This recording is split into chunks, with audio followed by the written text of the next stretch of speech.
Halo, balik lagi sama gue, masih di channel gue juga. Balik lagi ke podcast ala-ala gue.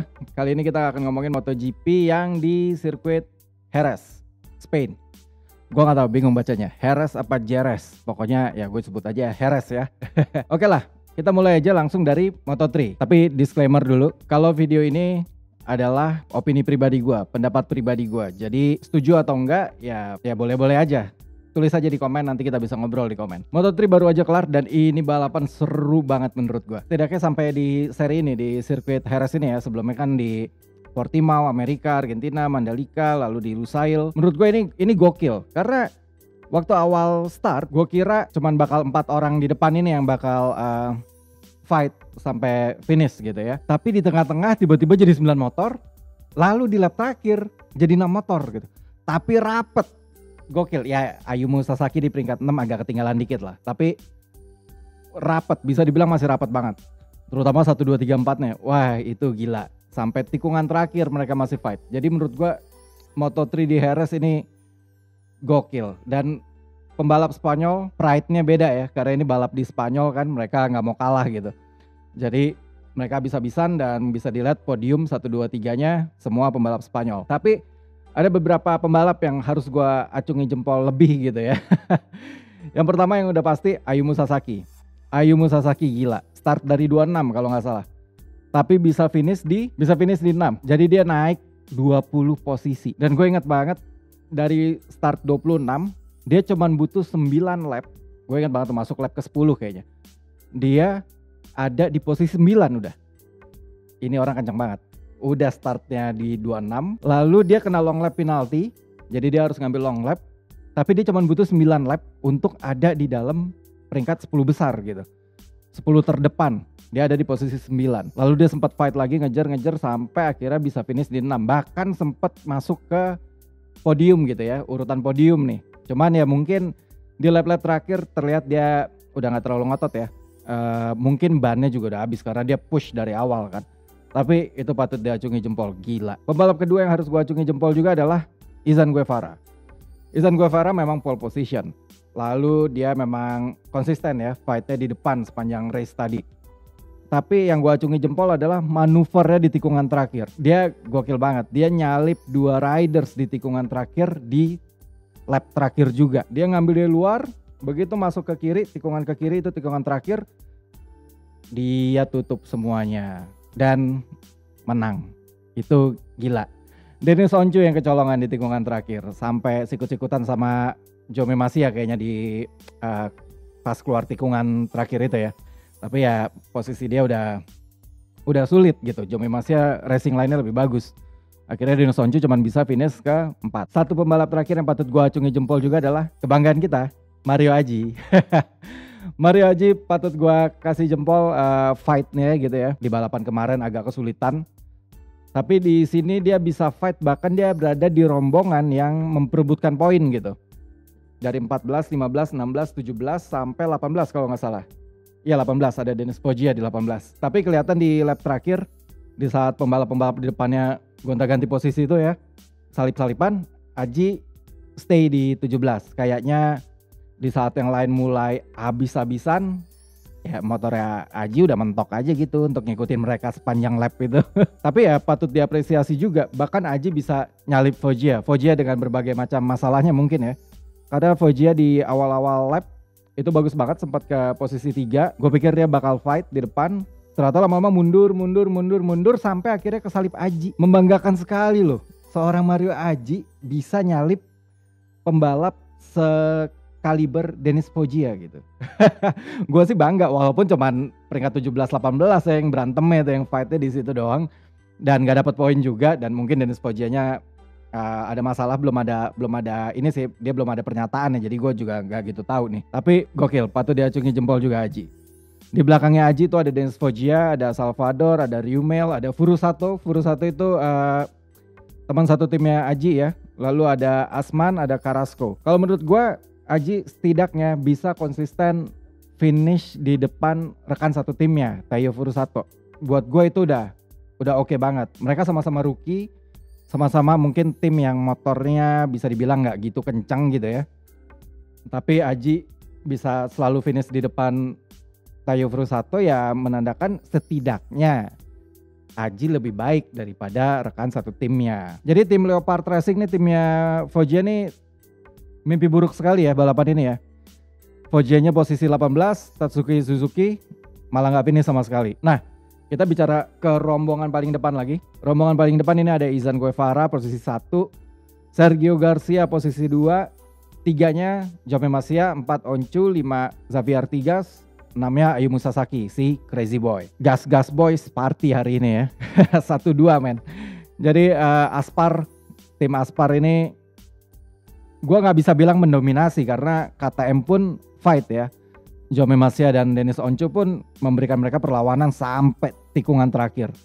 Tapi memang manuvernya dua pembalap Aspar tim ini, Izan Guevara dan Sergio Garcia, di tikungan terakhir itu ya itu kelasnya. Mereka menunjukkan kelasnya gitu sebagai pembalap terdepan dan pembalap papan atas di kelas Moto3 gitu ya. Lalu Jaume Masia juga patut diapresiasi karena akhirnya dia bisa hat-trick podium. Sebelumnya Jaume Masia nggak pernah bisa podium di 3 balapan beruntun. Tapi karena ini dia bisa podium 3, jadi 3 balapan terakhir termasuk balapan yang sekarang dia bisa podium terus. Tapi ya 6 pembalap terdepan ini sukses memberikan kita tontonan race balap hari ini yang menurut gua lo akan ngeliatin layar handphone lo atau layar TV lo sampai finish, dari awal sampai finish. Rapet terus men rombongan terdepannya. Dan banyak fightnya. Lo bisa lihat kayak Dennis Oncu atau Jaume Masia tuh sempat ngasih tangan untuk pembalap di belakang gitu ya, di pertengahan lap gitu ya, di pertengahan balap. Ngasih tangan tuh untuk jangan salip-salipan dulu, udah ikutin gue dulu aja gitu ya. Karena biasanya pembalap ngelakuin itu tuh untuk karena kalau mereka fight, mereka kehilangan waktu. Di saat mereka kehilangan waktu, mereka memberikan kesempatan pembalap-pembalap di rombongan belakang gitu ya, di rombongan belakang mereka nih untuk mendekat gitu. Karena mereka full speed ngejar, yang ini sibuk sendiri di depan, akhirnya mereka kehilangan waktu, ngejar akhirnya makin banyak yang akan fight gitu. Makanya Jaume Masia dan Dennis Oncu sempat ngasih sinyal ke pembalap-pembalap belakangnya untuk jangan rebutan posisi dulu, tapi iring-iringan dulu gitu ya. Tapi ya, well namanya balap, siapa yang mau diperintah kan pasti salip-salipan. Dan kita sebagai penonton, ya gua sebagai penonton sih lebih seru kalau banyak fightnya ya. Lalu kita lanjut ke Moto2. Nih langsung ke kelas Moto2. Nah, kelas Moto2 gimana race-nya?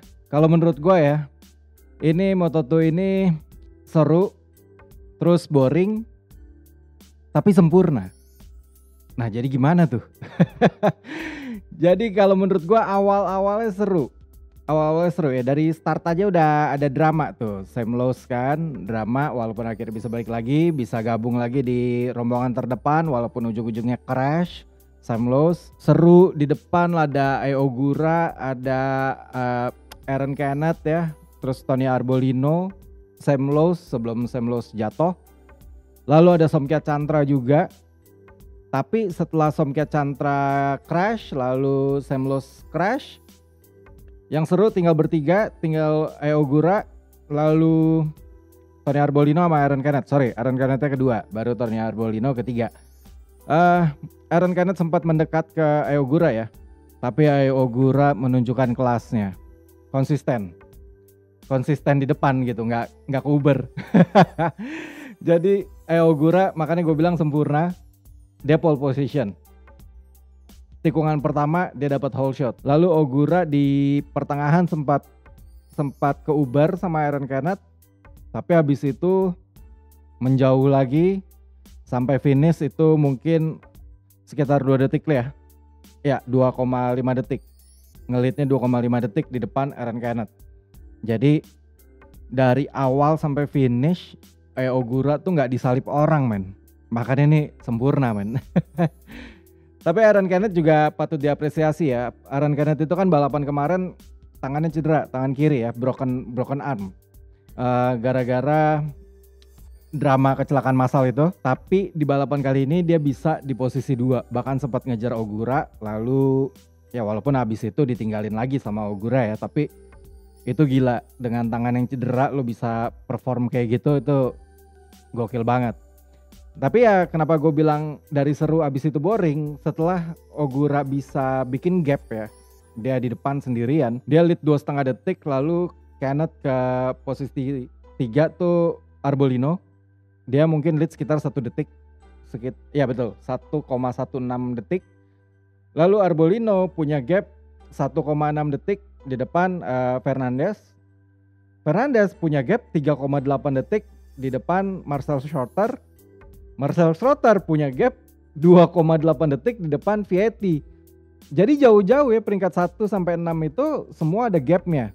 Ya kalau kita mau lanjutin ke posisi 7 ada Boben yang alhamdulillah bisa posisi 7. Vietti di posisi 6 pun lead 1,7 detik di depan Boben. Jadi ya balapannya ada gapnya gitu. Jadi dari pertengahan ke akhir itu gak ada fightnya ya. Lebih ke pembalapnya aja jatuh-jatuh gitu. Jadi mungkin kalau Somkiat Chantra gak crash dan Sam Lowe gak crash di awal-awal, mungkin lebih seru gitu. Dan ini lumayan banyak yang crash ya. Dan nama-nama yang lumayan lagi hot gitu. Somkiat Chantra, Sam Lowe, terus ada Jack Dixon, Aldeguer, Pedro Acosta. Yang apes menurut gua adalah Aldeguer lagi di posisi berapa ya? Gue lupa tuh, dia kehajar sama Jack Dixon ya. Dia lagi di belakang Vietti. Waktu itu Vietti ada di posisi 5 kalau nggak salah. Aldeguer ada di posisi 6. Di belakangnya ada Jack Dixon. Lalu Jack Dixon itu mau ngambil posisinya Aldeguer. Dia ngotot masuk ke inside ya, masuk ke dalam. Aldeguer sebenarnya udah sadar gitu. Aldeguer tahu nih Jack Dixon mau ngambil dia gitu kan. Makanya kalau gue lihat di pas balapnya dan tayangan ulangnya gitu ya, di replaynya gitu. Aldeguer tuh nggak ngotot untuk nutup, dia malah ngasih sedikit ruang untuk Jack Dixon masuk gitu. Tapi ya apes, ternyata Jack Dixonnya glosor, keseret pas mereka lagi sebelahan, ya Aldeguer juga kena lagi. Ini apes banget ya, kalau kemarin itu kan Aldeguer juga kayak gitu, tapi dia kesenggol Vietti kalau nggak salah ya, yang sampai motornya muter 360 derajat tuh. Sekarang dia kena lagi. Jadi emang nasibnya apes Aldeguer. Padahal dia punya pace yang menurut gue bisa lah ada di posisi 5 besar di balapan kali ini. Mungkin kalau dia nggak crash mungkin dia bisa ngejar ke posisi 3 juga gitu. Bisa gabung di rombongan terdepan, ada Somkiat Chantra, Sam Lowe sebelum akhirnya mereka bubar juga kan gitu. Tapi ya bisa dibilang Aldeguer punya pace. Ini pembalap kenceng, nasibnya aja emang belum beruntung. Tahun ini dia belum beruntung gitu. Nah terus Boben ya lumayan ya, walaupun dia cuma di posisi 7 gitu ya, tapi dia lumayan banyak kesorot kamera tadi karena dia sempat fight sama Joe Roberts di posisi 8 yang akhirnya Boben bisa finish di depannya Roberts. Mungkin kalau 5 lap kali ya, kalau 5 lap mungkin dia bisa ngejar Vietti. Karena gue gak tahu kenapa Vietti di balapan kali ini pace-nya biasa banget ya. Di kualifikasi dia lumayan. Di kualifikasi kalau gue gak salah dia 1:41 time lapnya. Vietti itu start dari posisi 6, dia punya time lap 1:41.741. Tapi di balapan kali ini dari pertengahan ke akhir Vietti tuh pace turun jauh banget. Dia cuman bisa di time lapnya tuh di sekitaran 1:43. Di rombongan terdepan Ogura, Aaron Canet, Tony Arbolino tuh konsisten di 1:41 dan 1:42 gitu. Vietti di 1:43. Tidak menggambarkan speed atau kecepatan seorang yang lagi mimpin perolehan poin di championship. Nah, dengan hasil balapan ini, Vietti itu mulai ditempel lagi nih sama Ogura di championship gitu ya, di perolehan poinnya ya. Sekarang Vietti cuman lead 19 poin, lalu 30 poin, dia lead 30 poin sama Arbolino di posisi 3, lalu 31 poin di posisi 4 itu Aaron Canet. Jadi mulai rapat lagi nih. Tapi gue bilang Vietti di 2 balapan terakhir ini agak kurang greget ya. Oke lah, di balapan Portimao kemarin dia finish di posisi 2. Tapi bisa dibilang itu karena kecelakaan massal sebenarnya kan. Sebelum kecelakaan itu Vietti nggak fight di depan, nggak ada di rombongan terdepan. Dia selamat, nggak ikutan jatuh, akhirnya dia bisa ikut restart dan dia bisa finish kedua, di mana lawan-lawannya di championship nih yang perolehan poinnya nempel sama dia bubar semua, nggak bisa balap di Portimao kan gara-gara kecelakaan itu. Tapi di balapan kali ini menurut gue juga race-nya dia nggak terlalu greget gitu, kurang nampol gitu. Bahkan pace-nya jauh banget dibandingin rombongan terdepan gitu. Lalu yang gua perhatiin juga adalah Pedro Acosta. Walaupun Pedro Acosta cuma finish di posisi 20 kalau nggak salah. Iya 20 setelah di awal-awal dia jatuh ya, dia crash tapi dia bangun lagi. Tapi ini orang emang kencang gitu, nggak malu-maluin nih titel juara dunia Moto3-nya. Sebelum dia jatuh, dia ada di depan lah, rombongan terdepan ya, walaupun belum kepisah banget waktu awal-awal dia jatuh itu ya. Tapi dia bisa ada di posisi-posisi depan.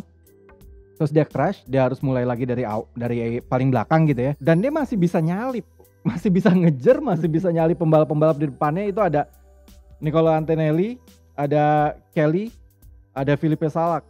Itu bisa disalip sama dia. Pedro Acosta finish di depan 3 pembalap itu.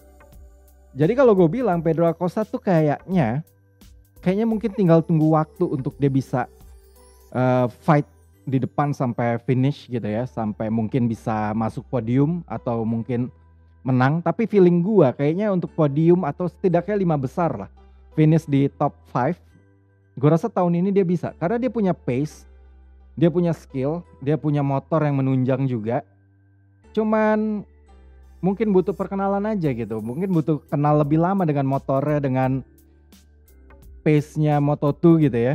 Tapi ini orang yang menurut gua kencang dan gak malu-maluin titel juara dunia Moto3-nya. Gak kayak yang satu lagi yang dulu di KYT terus pindah sponsor helm, yang konsisten antara jatuh atau enggak finish di belakang. Siapa lagi kalau bukan Dalla Porta. Tapi Dalla Porta ya patut diapresiasi, akhirnya dapat poin di balapan ini walaupun cuma 1 poin di posisi 15 ya, posisi paling belakang. Tapi ya oke lah, setidaknya bisa finish dan bisa dapat poin. Oke, sekarang kita lanjut ke kelas utamanya yaitu MotoGP. Oke, MotoGP baru aja kelar, kelas utamanya baru aja selesai. Dan Pecco Bagnaia sukses menang ya, dengan taruh di posisi 2. Tapi kalau gue bisa menyimpulkan ini balapan yang tegang, bukan seru, bahasanya lebih cocok tegang gitu ya. Karena balapannya gak gitu banyak fight, gak banyak fight yang sikut-sikutan maksudnya ya, kecuali Marc Marquez sama Alex Espargaro di start, di awal tuh. Jujur gue nontonnya tegang banget men, dari start sampai finish, terutama 2 pembalap terdepan ya, yaitu Pecco sama Taro. Jadi gue bilang ini show-nya mereka berdua, karena race pace-nya mereka, lap time-nya mereka itu ya yang paling konsisten, dan konsistennya tuh kenceng gitu. Pembalap-pembalap di belakang mereka tuh hampir gak bisa nyamain race pace-nya mereka gitu. Jadi udah mereka lari aja berdua. Tapi oke lah, langsung aja kita mulai. Gua mulai dari yang menang dulu kali ya, yaitu Pecco. 99% sempurna, karena dia tetap bisa dikuntit sama Taro gitu ya, walaupun nggak bisa kesalip sama Taro gitu ya sepanjang lap tuh dari awal sampai akhir ya. Ini kayak Ogura, tapi kalau Ogura di Moto2 dia bisa lari sendiri. Di MotoGP Pecco tetap ditempel sama Taro. Mereka kayak saling membalas gitu ya. Di satu lap Pecco lebih cepat, tapi lebih cepatnya pun cuman sedikit-sedikit gitu, 0,0 ataupun 0,1 gitu. Lalu di lap berikutnya gantian Taro yang lebih kencang, tapi pun cuman sedikit juga gitu. Sama Taro tuh nggak dilepas kasarannya gitu ya, walaupun dia nggak bisa nyalip Pecco di posisi 1, tapi nggak dilepas, jaraknya tetap segitu aja, nggak pernah lebih dari 1 detik, bahkan nggak pernah nyampe 1 detik gitu ya, 0, terus. Di pertengahan balap Pecco sempat agak bikin jarak ya, sampai 0,8 detik mungkin. Tapi dari menjelang lap akhir gitu ya, mungkin sekitar 6 lap terakhir, 5 lap terakhir, Taro nempel lagi gitu. Sampai akhirnya mereka finish, bedanya itu 0,2,85, bahkan gak nyampe 0,3 detik. Jadi 5 lap terakhir seingat gue sih, 5 lap terakhir itu Taro mulai menunjukkan tajinya gitu. Mungkin di pertengahan balap dia hemat-hemat ban gitu ya, tapi Pecco ya konsisten gitu, walaupun dia dikejar. Pecco tetap tenang gitu ya. Dia tetap pada racing line-nya hampir tidak melakukan kesalahan sama sekali. Dan akhirnya tetap bisa lead, bisa menang sampai finish. Dan Ducati happy lah. Akhirnya tim pabrikannya mereka, pembalap nomor satunya mereka menang musim ini. Walaupun butuh 6 kali race. 6 kali race akhirnya Pecco bisa menang. Posisi 2-nya Taro. Taro memang gak main-main kalau di Jerez ya. Dia salah satu unggulan di sini. Setelah 4 tahun berturut-turut pole position, tahun ini dia kalah sama Pecco pole position ya. Pecco dapat pole position di tahun ini gitu ya, di Jerez ini, balapan ini itu gila kayak pakai jin. Dia bisa lebih cepat 0,4 detik daripada Taro di kualifikasi 2. Tapi di race-nya Taro pun membuktikan gitu kalau race pace-nya dia pun bisa sama kayak Pecco. Nggak ketinggalan segitunya gitu ya. Mereka nempel lah. Jadi intinya balapan kali ini emang ya berdua orang ini aja nih lari ke depan. Jadi yang lari ada 2 orang dan terus sampai finish. Itu gila sih buat gue. Jadi tegang main nontonnya dari awal sampai akhir. Nah, yang seru adalah perebutan posisi 3-nya. Ini seru banget. Ini pembalap-pembalap Moto3 ini harusnya belajar nih dari senior-seniornya di MotoGP ya. Lo gak perlu salip-salipan di awal. Di awal balap sampai pertengahan tuh lo gak perlu salip-salipan. Lebih sabar. 5 lap menjelang akhir baru deh lo fight. Ini Espargaro ya posisi 3. Alex Espargaro, Aprilia. Akhirnya podium lagi. Hilang konsensi mereka. Tahun ini udah selesai. Tapi buat gue ini adalah bukti kesabaran men. Dari awal lap dia nguntit. Miller waktu itu awalnya Miller posisi 3, lalu ada Marc Marquez, Espargaro di posisi 5 si Alex ya. Ini bertiga nih sabar banget men. Berbelas-belas lap nggak berubah posisinya. Miller, Marquez, Alex. Tapi begitu menjelang akhir balap ini gila-gilaan bertiga. Tapi Alex yang dapat durian runtuhnya ya. Sebenarnya gue pikir Marc yang bakal podium karena Marc ini nempel banget di belakang Jack Miller.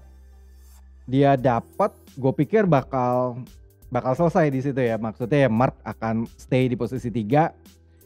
Miller mungkin akan kena sama Alex ya, karena seperti biasa penyakitnya Jack Miller tuh di ending tahun ini berantakan dia race pace-nya di akhir-akhir balap gitu. Jadi gue pikir tadinya akan Marc, lalu Alex mungkin dapat di lap-lap akhir, Alex akan finish di posisi 4, lalu Miller di posisi 5. Tapi ternyata Marc kehilangan grip, hampir crash, tapi tipikal Marc ya, bisa nge-save, bisa menyelamatkan motor dengan manuver yang di luar nalar gitu ya, ditahan pakai sikut dan lutut mungkin itu ya. Akhirnya Alex berbuah kesabarannya gitu ya. Kesabarannya akhirnya berbuah dengan podium ketiga. Begitu dia nyalip Miller, tiba-tiba Marc mau crash, disikat juga sama Alex, akhirnya dia bisa ketiga. Setelah itu dia kabur. Kabur di posisi 3. Miller sama Marc yang fight untuk perebutan posisi 4 dan Marc yang dapat. Tapi memang ya ini 3, 4, 5 ini lebih seru. Kalau Pecco dan Taro itu menegangkan, kalau 3, 4, 5 ini seru. Tapi ya itu yang gue bilang tadi, pembalap-pembalap muda di Moto3 harus nonton fightnya Jack Miller, Marc Marquez sama Alex Espargaro. Lo gak perlu tiap lap sikut-sikutan, tiap tikungan sikut-sikutan. Sabar, iring-iringan, yang penting jaraknya gak makin jauh gitu ya, tetap nempel gitu. Sekalian lo menghemat ban, lap-lap terakhir baru deh lo fight.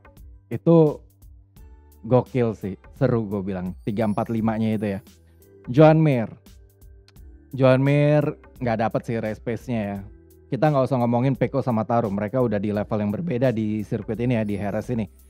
Tapi bahkan Joan Mir tuh race pace-nya masih kalah sama 3 di depannya dia nih. Marquez, Alex, Miller itu. Joan Mir akhirnya udah tenang-tenang aja di posisi 6. Nah, yang lumayan oke juga itu Nakagami. Nakagami memang punya catatan bagus di Jerez ya. Dia ini kayaknya salah satu sirkuitnya favorit gitu untuk Takaki Nakagami. Nakagami bisa finish di 7, startnya pun di 7. Tapi di lap pertama dia startnya bagus. Bahkan sempat ke depan ya, kalau nggak salah peringkat 4 mungkin ya. Sampai akhirnya ya mundur akhirnya ke posisi 7. Menurut gua yang rada berantakan ya Pramac Ducati ya. Jorge Martin crash di awal-awal ya, bahkan nggak nyampe pertengahan balap. Jorge Martin crash di tikungan terakhir ya sebelum masuk ke straight start finish line itu. Memang itu tikungan yang rada tricky menurut gua, karena itu tikungan terakhir ke kiri. Tapi banyak pembalap yang lo lihat itu tuh spot nyalip, spot fight ya, spot rebutan gitu. Tapi banyak yang pembalap juga banyak yang kayak kehilangan grip di situ. Contohnya Marquez ya, waktu kesalip sama Alex. Ducati Pramac rada berantakan setelah Jorge Martinnya crash, beberapa lap kemudian Johan Zarco-nya juga kena. Lalu Aprilia, bicara soal Aprilia, Espargaro, Alex memang oke ya. Oke banget di balapan kali ini, sabar dan bisa podium. Tapi Viñales yang rada berantakan. Viñales start di posisi 12, dia finish di posisi 14. Tapi di awal-awal lap itu dia mundur jauh banget sampai ke peringkat 20. Gua nggak gitu tahu kenapa, apa yang terjadi, karena dia nggak banyak disorot kamera ya, jadi gue nggak tahu apa yang terjadi di belakang sana. Tapi kalau dilihat dari posisi, dia mundur jauh banget ke posisi 20 sebelum akhirnya dia mulai dapat feel-nya, mulai dapat pace-nya, tapi itu pun cuma bisa finish di posisi 14. Bicara soal Yamaha, walaupun taruh di posisi 2, ini masih sama kayak yang gue bilang dari minggu-minggu kemarin. Masih ada yang salah sama motornya Yamaha nih. Pabrikannya gitu ya. Gue rada nggak yakin sih kalau ini soal motor atau pembalap ya gitu ya. Taro nih bisa kencang banget di Yamaha. Tapi pembalap Yamaha lainnya di pabrikan dan di satelit, Yamaha berantakan banget. Franco Morbidelli cuman bisa finish di 15. Lalu Dovi di 17. Darren Binder jatuh. Sebelum jatuh dia ada di posisi 17. Kita bicara Morbidelli deh yang pabrikannya ya. Temennya juara 2 bisa nempel yang menang gitu ya, bisa nempel Pecco. Sedangkan Morbidelli peringkat 15. Bahkan tadi sempat di interview setelah race ya, tim Yamaha tuh mereka memang rada kecewa sama Frankie nih, sama Morbid ya, karena mereka banyak kasih perubahan di motornya dengan harapan untuk Franco Morbidelli ini bisa perform lebih bagus. Tapi di race ini masih berantakan, masih finishnya di belakang. Dia cuman finish di depan Luca Marini yang ya udahlah gitu ya, kita nggak usah ngomongin Marini nih, ini biasa banget nih pembalap. Lalu Dovi yang juga masih kesusahan. Lalu ada Di Gianantonio itu rookie. Alex Rins ya berantakan ya, sempat keluar, dia nggak crash ya tapi dia out. Gardner, Savadori, ya Martin juga crash walaupun akhirnya ikut balap lagi tapi posisi paling belakang. Jadi ya yang belakang-belakang sih sebenarnya menurut gue standar banget ya, jadi gue gak akan ngomongin yang posisi belakang-belakang itu gitu. Sisanya ya menurut gue balapannya gak spesial, di luar posisi 1 dan 2, 3, 4, 5 ini. Jadi yang lainnya ya standar aja balapannya. 1, 2 menegangkan, 3, 4, 5-nya seru. Oke lah. Dengan ini berarti Taro memimpin championship ya. Dia ada 89 poin kalau nggak salah. Lalu Alex di posisi 2, 82. Enea di posisi 3, 69 poin. Pecco yang mulai naik nih. Sekarang dia ada di posisi 5 dengan 56 poin. Tapi berarti masih ketinggalan 33 poin. Ya musim masih panjang, jadi mungkin apapun masih bisa terjadi ya. Tapi Pecco udah bisa menang, harusnya kedepannya harusnya dia bisa lebih pede ya. Mungkin di Le Mans 2 minggu lagi di Prancis, mudah-mudahan Pecco bisa menampilkan performa yang kayak tadi gitu ya, yang gokil banget. Pasti fight-nya bakal lebih seru Pecco dan Taro ya tahun ini. Oke lah, gue rasa video gue hari ini cukup sampai di sini. Semoga kalian menikmati nih podcast ala-ala gue ngomongin MotoGP ini. Thank you yang udah subscribe di channel gue, thank you yang udah nge-like video-video gue, thank you banget. Yang belum subscribe boleh lo di-subscribe. Dan kalau kalian mau nonton review-review helm, gue juga suka bikin review helm, nanti gue taruh di sebelah sini ya. Kalian bisa klik aja di situ. Kita ketemu lagi di video-video gue berikutnya. Thank you yang udah nonton. Bye-bye.